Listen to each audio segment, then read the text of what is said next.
Shalom, bien-aimés, soyez bénis et que la grâce même du Seigneur Jésus demeure encore sur vous. Alléluia. Je voulais encore partager une pensée, alléluia, avec vous. C'est dans le livre d'Ézéchiel 8, à partir du verset 8. Il me dit, « Fils de l'homme, perce la muraille. Je perçais la muraille, et voici, il y avait une porte. Et il me dit, entre et vois les méchantes abominations qu'ils commettent ici.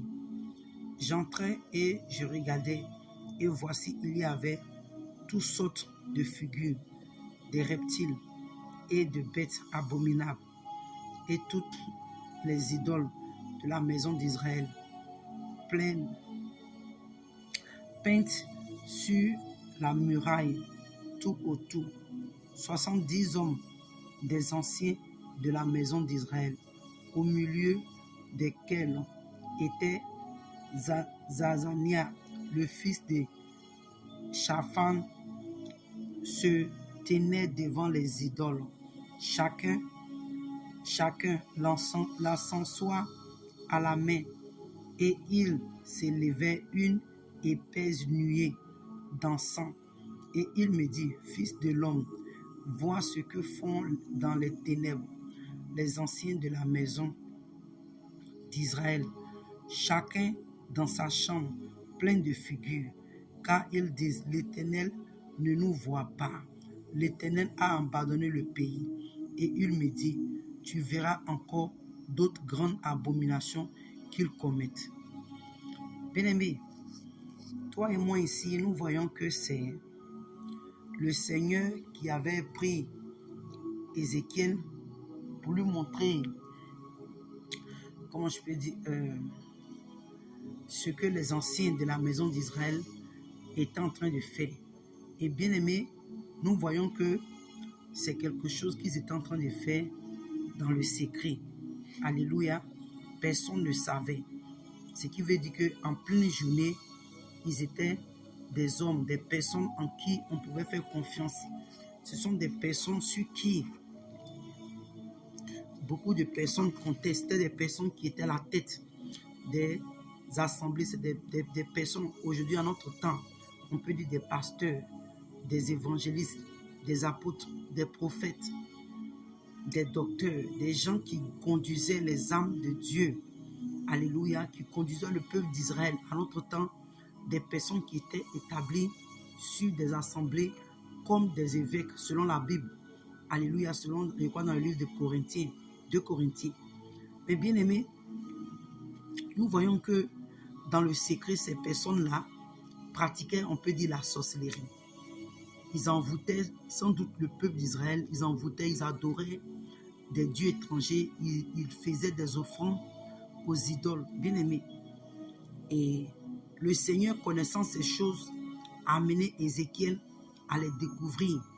Ézéchiel, je sais que sans doute Ézéchiel était choqué parce qu'il ne comprenait pas ce qui se passait. C'est des personnes que sans doute Ézéchiel connaissait, parce que la Bible nous a parlé d'un certain Zazania, qui était le fils d'un certain Shaphan, dont Ézéchiel a reconnu. Vous voyez, Ézéchiel a reconnu, mais dans le secret, c'était des hommes qui avaient abandonné la voie de Dieu. Bien-aimés, aujourd'hui, nous sommes arrivés à un temps où l'Église, aujourd'hui, se retrouve dans cette position. Bien-aimés, dans les nations, l'Église est la base de beaucoup de destruction, surtout dans ma nation. Alléluia, et je vais bientôt sortir avec un message de quelques minutes, mais vraiment qui est fort. Et aujourd'hui, parce que si l'Église, le corps du Christ jouait son rôle, il y a beaucoup de choses que les nations n'allaient pas traverser. Vous voyez?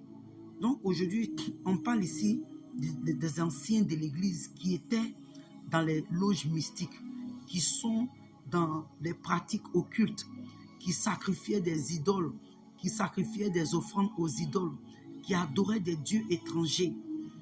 Et en pleine journée, ils sont comme nos pères dans la foi, ce sont nos mères dans la foi. Mais dans la nuit, ils adoraient le diable.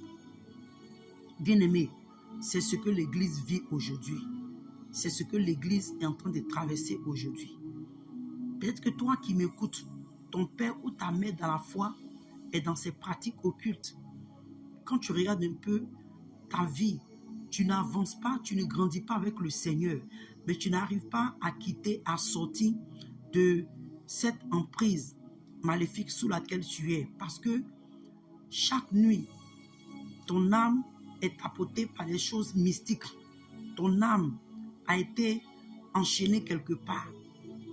Parce que ces personnes-là, quand ils font ces choses, c'est pour tenir aussi captives les brebis, les âmes qui sont en bas d'eux. Et vous voyez, le Seigneur a dévoilé ça à Ézéchiel. Et nous sommes arrivés à la fin des temps aujourd'hui où il y a beaucoup d'Ézéchiel. Il y a des hommes et des femmes à qui Dieu révèle les choses. Bien aimé, souvent les choses sont tellement graves que tu ne peux pas en parler publiquement. Le Seigneur te donne ses secrets pour que toi tu pries. Alléluia. Ce n'est pas tout ce que le Seigneur nous révèle que nous venons dire publiquement. Il y a des révélations qui sont très fortes. Vous voyez, et en tant que sentinelle, en tant qu'intercesseur, nous sommes obligés de garder ces choses pour nous afin de prier. Mais bien aimé, l'Église, le corps du Christ est dans un mouvement qui n'est pas du tout à la gloire de Dieu. Nos pères et nos mères dans la foi, beaucoup d'entre eux ont quitté les voies de Dieu. Et comme le Seigneur parle depuis que beaucoup d'entre eux ne veulent pas se repentir, ne veulent pas revenir à Dieu, le Seigneur utilise des personnes comme Ézéchiel pour leur révéler les choses qu'ils font dans le secret. Et bien aimé, c'est dommage. Parce que ces personnes, ce sont ce genre de personnes qui ont beaucoup de suivi, qui drainent des foules derrière eux. Et bien aimé, si ce sont des adorateurs, des idoles, si ce sont des adorateurs des ténèbres, et que toi tu es en bas de lui, quelle est l'influence, quelle est la retombée sur ta vie spirituelle? Si ton père et ta mère dans la foi sont des adorateurs du diable, pose-toi la question. Bien aimé, je fais cette vidéo pour t'encourager, pour te dire, il est temps que tu te réveilles et que tu sois dans la présence de Dieu, dans la prière. Parce qu'il y a des choses qui se passent dans le spirituel que toi et moi, nous n'avons pas le contrôle si Dieu ne nous révèle pas. Et bien aimé, beaucoup de chrétiens aujourd'hui ont servi à des sacrifices sur des autels étrangers parce qu'ils ont été pris en captivité, ils ont été envoûtés. Mais bien aimé, toi et moi qui avons encore la connaissance de ces choses, qui n'ont pas été pris au piège, c'est le temps pour toi et moi de nous réveiller spirituellement, d'être des femmes et des hommes de prière, afin que Dieu nous préserve, nous garde des pièges de l'ennemi.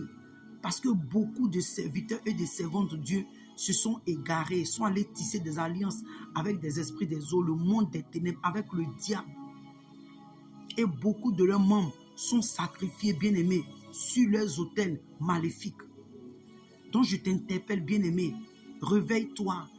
La parole de Dieu nous dit dans le livre d'Éphésiens 5, verset 14.